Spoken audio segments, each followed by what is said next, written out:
Welcome back to Rick's Reflections, where we take a look at the upcoming Sunday Gospel reading and see how it applies to our lives today. And this Sunday, Jesus is talking to the chief priests and the elders, and he says there's this father who has two sons, and he's going to ask both sons to do the same thing, but they're both going to give very different answers.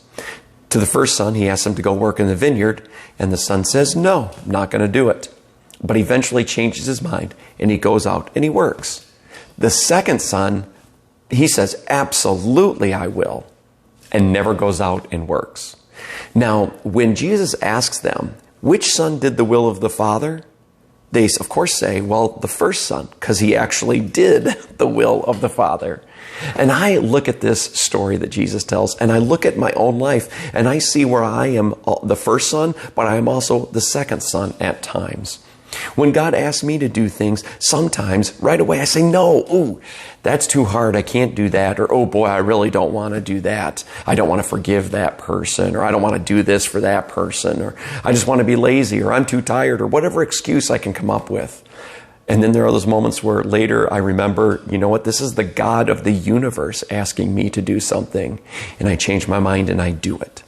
And then there are other times where somebody maybe will ask me, hey, can you pray for me for this? And either I forget or I'm too lazy or whatever it is, and I don't do it, even though I said I would do it. You know, if we could just combine the two sons where we give a yes and then we actually do it, that is where we represent the Father well, right? It's the two parts. It's not just saying yes, but it's also the action. You see, it's still never too late to do what the Father has asked you to do, even if you have said no. When God asks, we move. Why? Not because we understand it, not because we want to always do what He asks us to do, but is because it is the will of the Father.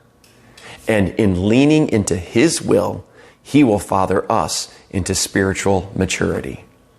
Thank you for joining us this week. We'll see you next time on Rick's Reflections.